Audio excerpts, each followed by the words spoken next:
Question: as a coach, as a consultant, as an expert, as a course creator, as a content creator, as somebody who adds value to the marketplace through services, products, and coaching, what is the biggest challenge? This is a simple answer, and I'm going to share that right now. Okay, so the answer to that question is trust and authority. And today, I'm going to show you a very simple framework, a 3-step framework that will help you to elevate this to the nth degree and to the place where you should be. And do not stop there. We're going to take it a step further here today and show you how you really drill down. So there's going to be some surface level information for you to kind of get the lay of the land, confirm it with you that that's where you stand, and then we're going to drill down and I'm going to show you exactly the steps you need to take. But also, one thing that I wanted to mention before I get in here is you probably have seen some of my previous videos. I hope you have. One of the things that I talk about there is the ability to provide valuable services to the marketplace. So if you're somebody who creates transformation in people's lives, in their businesses, etc., this video is for you. Because ultimately, you can do all these things, but if you're not providing that level of transformation and results that we want, you might want to go back and rewatch some of the other videos before you come back here. Okay, so step number 1 here in what I call the instant trust and authority creator is to build out your expert voice and message. And the way that we do this is through a 1, 2, 3 step, as I said. The first one here is to build the video sales letter campaign. That's number 1. And essentially what this is there's 2 models here.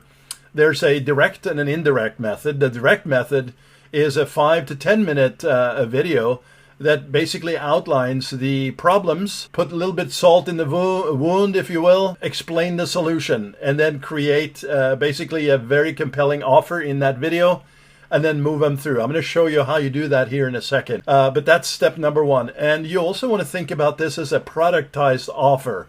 So the way that you can do that is by naming your offer and speak to it as your unique mechanism, your specialized way of how you solve this problem. And we often talk about a specific person, which is your audience, a specific problem that you solve in a specific way, the 3 S's. Forget what I read that, but it makes a lot of sense, and that's what we really try to do for anything. If you're going out on a date, you want to make sure that you have a specific person in mind, a specific message, and the way that you appear and solve that initial conversation, right? Now, I'm simplifying this. There's a lot more complexity to dating than that. But ultimately, that's what we're doing here. We're dating potentially our new clients here as we start to get engaged and show the best side of what we can offer and certainly solve those problems. And as we build this out, we can move forward to actually driving traffic. And that's step number 2 here, which is building out the ad campaigns. And I put here high performance ad. It's such a generic term, isn't it? You hear that everywhere. However, it makes sense because high performance in the context that I mean it is where you actually see a return on the ad spend early on. Now, for high ticket, it's not like buying a pair of shoes where you can just instantly through Shopify or whatever calculate the return on ad spend and the ROI for the day. But the idea here is that you'll actually get a lifetime value that far exceeds any ad spend that you have put into the various campaigns. So we want it to be high performance, which means high performance creatives, on target messaging, high conversion funnels as we progress through, I should say, and also make sure that everything is tracked. I talked a lot about that in the previous video. Got to track these things, guys. We work with clients where we'll ask about specific numbers in the funnel. They're not sure. They're guessing. Sometimes it's just a wild guess, to be honest with you. So that's step number 2. Step number 3 is the no objections closing. And if you've done this right, by the time they come to step 3, they'll basically raise their hand and, hey, I'm closed already. It's what we call self-closing, right? So highly, highly trusted at that point. They basically almost just doesn't need to hear what you have to say. They're in. Typically, you'll have a price concern here for some, but if you've done step 1, step 2, and step 3 in the closing process well, then this will not be a problem for you. In fact, also another thing that we've learned over the many years is it's just as hard or easy, depending on where you're coming from, to sell a $1,000 product or service as it is selling a $10,000 one. And you might not agree with that, but that's what we've seen. And the reason why is because we can build these trusted and authority campaigns. So by the time they get there, it's basically an opt-in 100%. They are in, they are closed, and we're done. Okay. So now what we're going to do is we're going to actually come in and we're going to look at the Add Traffic to Direct Application Authority Framework. How fancy is that? Well, it's what I named it because we are going direct here. So when we talk about those 1, 2, 3 steps above, we want to make sure that we can actually drive traffic to it.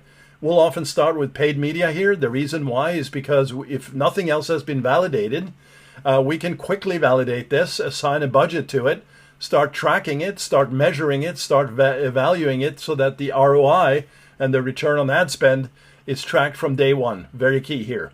And in this first step over on the left side here, we have an ad. And an ad can be as simple as one ad. It could be multiples here, but if it's a brand new campaign, we like to start with not too many variables, especially because most clients we work with that are brand new to this, some are new, some are not, by the way, but for the ones that are new to this, they may simply have a $100 a day budget available only. Maybe $50 to start, right? If we're adding several campaigns here, many ad sets or many creatives, it gets diluted. It's not going to be very sustainable because we're basically testing too many variables too fast with too little money. So we like to stay very clean and succinct here. So one ad, we take that ad to an opt-in. That opt-in can be a registration, sort of similar page to like a webinar, but essentially name, email for sure. A phone, we can consider that to be a optional, but we like to actually get it. Then we push them to a video VSL. And here's the key, guys. If you are in this direct mode, which I'm explaining here, you're not going to be spending a lot of time storytelling and background and here's where I came from, etc. You're basically calling out the problem. You're agitating sort of the salt in the wound, as I mentioned earlier, and solution provider right here. So they're either in or out at that point. But the idea is that we push them forward, that they push themselves forward to the application stage. That's where we have qualifying questions to get rid of the tire kickers, and only the qualified moves forward into the calendar here, which is over on this side. Once they book a time and get that validated, and typically we do this through Zoom, by the way, which is integrated through the many of these calendaring systems. I have another video on that as well on my channel. So this can be Calendly or Go High Level or HubSpot. And once they confirm, they get a thank you page. And immediately, guys, we need a phone call and a follow-up here. Not just a random SMS saying thank you. A personalized visit here on the phone to thank them and to confirm the appointment. Now, many are not going to pick up here. This is just the way that we live right now. But the fact that somebody reached out, they're going to replay that. It's personalized. And we are tracking it. And this is typically a setter in a sales team where you have setters and closers that will make that phone call. And we also recommend that, let's say this was scheduled on a Monday, Thursday is the appointment, a 3-day max, maybe 4-day. They will call that morning, the Thursday morning, and say, hey, James, appreciate you booking for the call at 11 today. Just want to make sure you're there and that you watch the video that we sent you. So that's it. So 1, 2, 3, 4, 5, 6, 7 steps within this 1, 2, 3 framework that I explained above, which is the authority trust builder. Now, inside here, we have some movement, especially when it comes to this area of application, because this is sort of a key breaking point here. Some are going to enable themselves to push through. Others are not. Well, we're going to help them here. SMS text, retargeting ads, emails for follow-up, setter call text, so sort of alluded to that over here in the phone call. We're going to be having that inside here, as well as a direction to school FB group I put here, because within all these moving parts, there are some people that are just not going to budge. This is not a good time. This is not the right time. Well, they are intrigued by the value you have provided here. they're going to possibly then say yes to a join of a Facebook group or a school community. And building this out shows even more trust and authority building, because you're not just simply, you're trying to get them to book a call and to follow up on that call and to actually show up, but you're adding value here. You're on this without pushing. You're adding value all throughout this architecture here. Being seen as a very pushy salesperson or a sales company is not going to help you here. But it's okay to put time limits, urgency. There's some level of frequency here we can get into.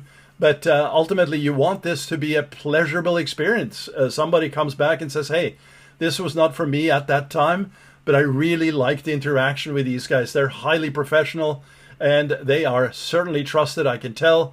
And they are an authority leader in this space. And that's what I want for you. This is so essential, because if you're not building out this architecture, you're not following the steps, like I said earlier, then you're not going to have as valuable an experience in terms of building your business. And you're going to be having restless nights, to be honest with you. And you certainly don't want that. You want this to be a smooth operation, even though we know as an entrepreneur, there's never a straight line. There's always something. There's always something that comes up. Some days you're going to have some really not good days, right? Other days, other weeks, other months, it's going to be a great uplifting experience. And this is part of the journey of being an entrepreneur, a coach and consultant, an expert that provides value to the marketplace. And that is you, my friend. So if you follow these steps, and if you start working on this and start testing it, tracking it, monitoring it, and optimizing it throughout the times that you have these campaigns enabled, you're going to do well. You're going to actually do probably better than you've done to now, to be honest with you. But you're also going to gain valuable marketing intelligence. The data here is going to really help you to decide what you need to do going forward. As I said, there are things here that may not work directly. You may have to make some shifts. I have another video where I talk about, pushing the levers in certain key areas to make sure that you can get this done right. But either way, I just wanted to share this with you here today. Hope you enjoy this. And I'd take a subscribe. I'd take a like. And hey, if you have any comments, go ahead, and I'll see you in the next video.